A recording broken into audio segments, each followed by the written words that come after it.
Well, hello again, Internet people. Welcome back to my channel. This was the game of the week, is it? Real Madrid versus Arsenal.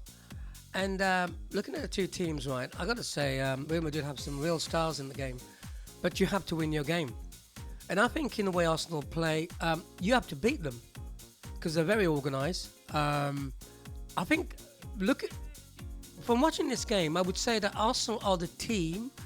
And when I look at Real Madrid, that they play like individuals, because every time, say, Vinicius Junior gets the ball, he's only thinking about one thing, not passing it to a teammate. Can I get past you? Can I get past you? Can I get past you? Can I get past you? Mbappe is the same. Rodrigo is the same. And I'm not saying they don't pass the ball, they do, but it's just the way they play. On paper, I've got them as 4-3-3, both teams.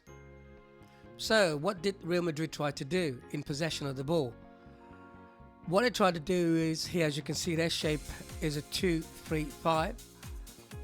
They tried to go wide, having Vázquez on the right hand side, pushing up on right back. And then you got Vinicius Junior on the left hand side. He's been supported by Alaba. Then you had Valverde sort of like inside. Bellingham just pushing as a centre forward with Mbappe in the half space. What they were trying to do, really, getting the ball in wide positions, try to beat their fullbacks, getting crosses in the box. And Vinicius Junior did that quite a lot on the left-hand side. But there was not anyone in the box to head the ball in the goal. And that was the problem. They were also crossing from deep position, which I find quite strange. So to counter that, like I said, Arsenal's shape was a 5-4-1, as you can see here, leaving Marino as a lone striker. And Real Madrid find it difficult to go through the middle, and I'll show why. Now, we all know that Arsenal's shape without the ball is 4-4-2. This is their shape here. Real Madrid find it very difficult to go through the middle. It was congested. There's no way too many had the ball. It could safely get it to Bellingham. Same if Alaba gets the ball. The reason being because Arsenal's, I would say, right winger and left winger were very compact. They came inside, as you can see this caption, which meant that the only way Real Madrid could get through is to go on the outside. And Arsenal were quite happy for them to go on the outside and put crosses in. And that's what happened the whole game. They were putting crosses from wide position. They were crosses from deep position. It just didn't work.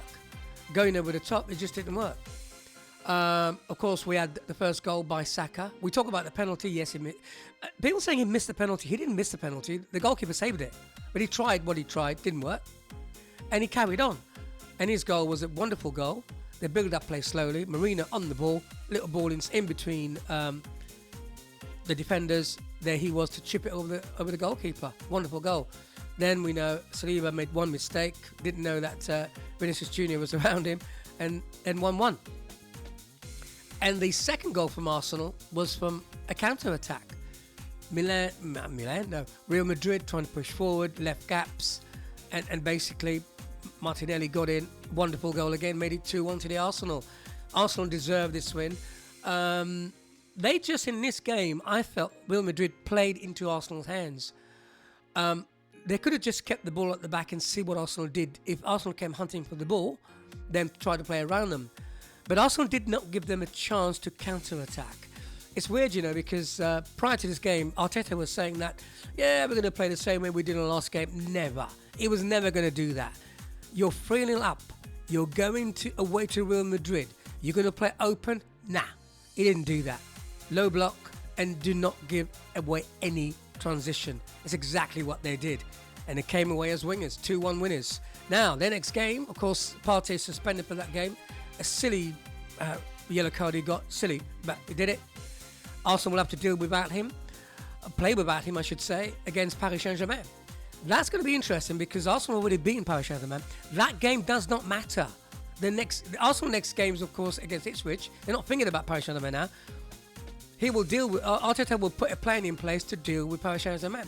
Everyone knows how they play. They like to move that ball. It's pretty. But I've learned something from watching Paris Saint-Germain against Aston Villa. They don't like the physical side of the game.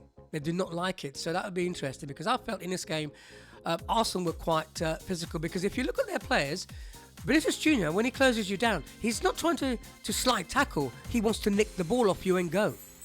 They all do that, and they try to nick the ball. That's what they do. They don't go like bad slide tackle. Oh, there was one bad one Alaba did on Saka, basically to say, look, this is me. You're not going to get past me. But it didn't work because he got booked. He couldn't do it anymore. Anyway, that's it from me. I'll catch you on the next one.